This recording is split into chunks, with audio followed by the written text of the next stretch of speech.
नमस्कार, स्वागत है आप सभी का। आप देख रहे हैं एनएमएफ न्यूज। आपके साथ मैं हूं नमता चौधरी। बांग्लादेश की अंतरिम सरकार के जो मुखिया हैं मोहम्मद यूनुस, वो पाकिस्तान को ठेंगा दिखा रही हैं, वो चाइना को ठेंगा दिखा रही हैं और इसी के साथ भारत के साथ अपने रिश्तों को मजबूत करने के लिए आगे बढ़ रही हैं।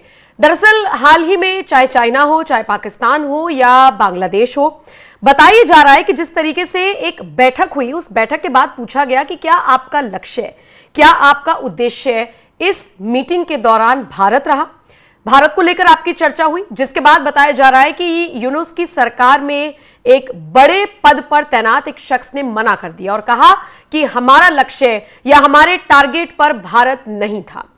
आपको बताते चले 5 अगस्त 2024 ये वो तारीख थी जब बांग्लादेश में तख्ता पलट हुआ था।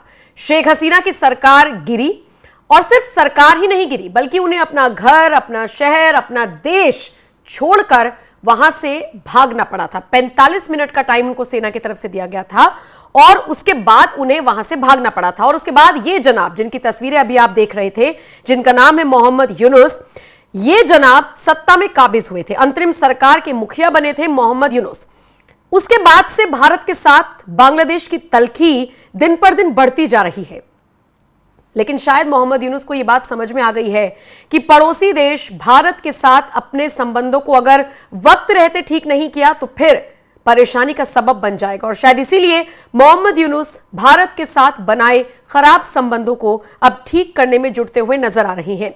शायद इसीलिए यूनुस सरकार पाकिस्तान को भी झटका दे रहा है, चीन को भी यूनुस झटका देते हुए नजर आ रही है।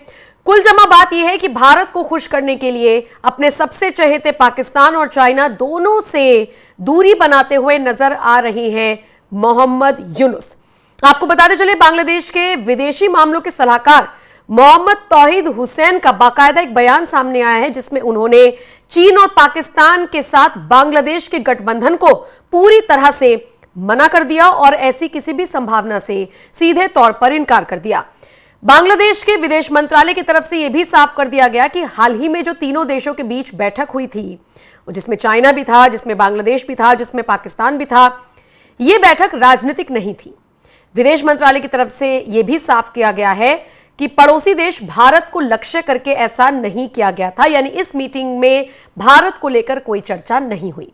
आपको बता दें, मोहम्मद तौहीद हुसैन ने जो बयान दिया है उसमें उन्होंने बाकायदा कहा है कि मैं आश्वस्त करता हूं, पड़ोसी देश भारत को लक्ष्य करके ऐसा नहीं किया गया था, मतलब कि यह बैठक भारत से जुड़ी हुई नहीं थी। आपको बताते चले, इससे पहले विदेश मंत्रालय का एक और बयान सामने आया था, जिसमें कहा गया था कि बांग्लादेश, चीन और पाकिस्तान के प्रतिनिधियों ने कुनमिंग में चीन दक्षिण एशिया प्रदर्शनी और चीन दक्षिण एशिया सहयोग मंच के अवसर पर एक बैठक की थी और चीन और पाकिस्तान ने इस बैठक को अलग अलग बयान जारी किए थे इस बैठक को लेकर। जैसे कि चीन ने कहा कि इस बैठक में तीनों पक्षों के बीच सहयोग पर व्यापक चर्चा हुई, अच्छे पड़ोसी के तौर पर कैसे काम करें, कैसे आगे बढ़े, कैसे सहमति जताएं, इसको लेकर इच्छाएं व्यक्त की गई। दूसरी तरफ पाकिस्तान ने इसे बांग्लादेश, चीन, पाकिस्तान के बीच अपना अलग गुट बताया था, लेकिन बांग्लादेश ने यह मना कर दिया कि इसमें भारत को लेकर कोई चर्चा नहीं हुई। हां, बांग्लादेश की तरफ से यह जरूर कहा गया है कि इस बैठक में कुछ भी गलत नहीं है, चीन और पाकिस्तान के साथ इस बैठक में कुछ भी गलत नहीं है, लेकिन उन्होंने यह जरूर बताया, बाकायदा जोर देकर बताया कि यह कोई बड़ी बात नहीं है और न ही किसी से छिपी हुई कोई बात है। बैठक में मुख्य रूप से कनेक्टिविटी और अन्य मुद्दों पर चर्चा हुई। अब जिस तरीके से बयान आया है बांग्लादेश की तरफ से, बांग्लादेश की विदेश मंत्रालय की तरफ से, यह बताता है कि कहीं ना कहीं भारत के साथ अच्छे संबंध बनाने के लिए जरूर आगे बढ़ रहा है बांग्लादेश।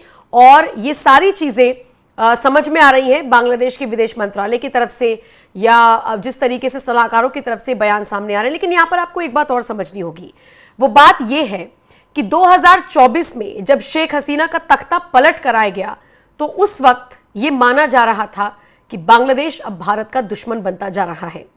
रही सही कसर जानते हैं किसने पूरी की? रही सही कसर पूरी की उन घटनाक्रमों ने जो बांग्लादेश से सामने आए थे। वो घटनाक्रम जिनमें हिंदुओं को मारा जा रहा था, हिंदू अल्पसंख्यकों को निशाना बनाया जा रहा था। उस वक्त भारत के जो लोग हैं वो सरकार से अपील कर रहे थे कि आप इसमें इंटरफेयर कीजिए, बांग्लादेश की सरकार से आप बात कीजिए।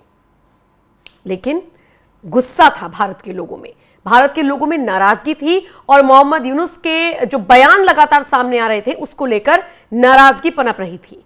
मानकर ये चलिए कि अब जब बांग्लादेश की सेना बांग्लादेश की अंतरिम सरकार के प्रमुख यानी मोहम्मद यूनुस पर दबाव बना रही है कि आप चुनाव कराइए ना, आप कोई चुने हुए नेता थोड़ी हैं, आप तो तख्ता पलट करा कर आए हैं और नियम यही कहता है कि अगर ऐसे तख्ता पलट होता है तो उस पूरे जो पीरियड होता है वो सिर्फ 6 महीने का हो सकता है, उसके बाद आपको चुनाव कराने चाहिए। तो सेना के जो प्रमुख हैं वो बांग्लादेशी सरकार के विरोध में आकर खड़े हो गए हैं। उनका कहना है कि आप चुनाव कराइए। अब जैसे जैसे चुनाव का दबाव बढ़ रहा है, ऐसे में बांग्लादेश की अंतरिम सरकार के प्रमुख मोहम्मद यूनुस ये बताने की कोशिश कर रही हैं कि सब अच्छा है, सब अच्छा है, मतलब हिंदू भी सही रह रहे हैं, मुसलमान भी सही रह रहे हैं और हमारे तो पड़ोसी देशों के साथ भी संबंध अच्छे हैं। इसीलिए बांग्लादेश में रहकर जो लोग भारत का गुणगान करते हैं उनको अट्रैक्ट करने के लिए कि हमारे तो भारत से अच्छे संबंध है, ये कार्ड यूनुस की तरफ से हो सकता है खेला जा रहा हो। लेकिन चीन को झटका देना, अब ये चीन को झटका क्यों बांग्लादेश की तरफ से दिया जा रहा है, ये बहुत बड़ी बात है। क्योंकि आप इसे ऐसे समझिए, ये वो मोहम्मद यूनुस है जो चाइना में जाकर भारत के नॉर्थ ईस्ट स्टेट्स पर बात करते हैं, कहते हैं कि वहां पर कोई समुद्र का रास्ता नहीं है, व्यापार नहीं हो सकता, तो आप हमसे व्यापार कीजिए। हालांकि भारत की तरफ से भी मुंह तोड़ जवाब दिया गया। जिन बंदरगाहों से पूरा एक्सपोर्ट इंपोर्ट चल रहा था उनमें से बहुत सारों को बंद कर दिया गया था और ये एक तरीका था, ये कूटनीतिक तरीका था भारत की तरफ से बांग्लादेश को जवाब देने का। लेकिन फिर भी इन सब के बीच हमें समझना होगा कि चाहे चाइना हो चाहे पाकिस्तान हो, ये दो देश बड़े चहेते हैं बांग्लादेश के। और इससे ज्यादा विडंबना और क्या होगी कि जिन लोगों को भारत ने आज़ादी दिलाई, जिन लोगों को कह लीजिए जो पूरे अत्याचार हो रहे थे उनसे मुक्त कराया, वो लोग जिन्हें पीढ़ियों दर पीढ़ियों भारत का सिर्फ सत्कार आदर ही करना चाहिए था, वहां मोहम्मद यूनुस जैसे आदमी की सरकार बन रही है या वो सरकार में आ रहा है, तो वो सिर्फ और सिर्फ भारत और भारतीयों को आघात पहुंचा रहा है, उनको दुख पहुंचाने का काम कर रहा है। अब शायद उसे अपनी गलती का एहसास है या फिर इसके पीछे भी कोई रणनीतिक चाल हो सकती है। और ऐसा हो सकता है कि चाइना जैसा देश हो, ऐसा हो सकता है पाकिस्तान जैसा देश हो और बांग्लादेश उसके सामने भारत की बुराई ना करे। निश्चित तौर पर पूरी तरीके से फर्जी बात समझ में आती है, लेकिन अगर ये हाथी के दांत दिखाने के और खाने के अलग अलग भी हैं तो इतना मानकर चलिए कि भारत को सबक तो लेना होगा, सीखना होगा और भरोसे में नहीं आना होगा। हमारी हमेशा से नीति यही रही है कि जो हमारे साथ अच्छा हम उसके साथ बहुत अच्छे, जो हमारे साथ बुरा उसके साथ हम बहुत बुरे। शायद इसीलिए बांग्लादेश अब समझ रहा है कि भारत तो वो देश है जो अपने दुश्मनों की भी मदद कर देता है वक्त पड़ने पर, तो क्यों ना भारत से बनाकर चली जाए। बाकी चीन तो हरी झंडी दिखाने वालों में से है नहीं, शायद इसीलिए अब भारत से उम्मीदें बढ़ रही हैं मोहम्मद यूनुस को।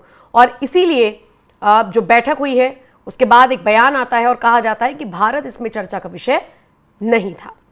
अब फिलहाल जो भी अपडेट आती रहेगी आप तक पहुंचाते रहेंगे, लेकिन ये जो तिकड़ी को मना किया है, ना कहा है बांग्लादेश ने, इस पर आप क्या राय रखते हैं? सोचिए, पाकिस्तान कह रहा है कि हमारा अलग गुट बन गया है, चीन भी इसे इसी तरीके से रिप्रेजेंट कर रहा है कि बांग्लादेश भी हमारे साथ है, लेकिन बांग्लादेश ने इस तिकड़ी को सीधे सीधे कह दिया है no, and no means no. अब भारत के साथ आएगा बांग्लादेश, देखने वाली बात रहेगी। फिलहाल इस खबर पर आपकी राय कमेंट कर जरूर बताएं। नमस्कार।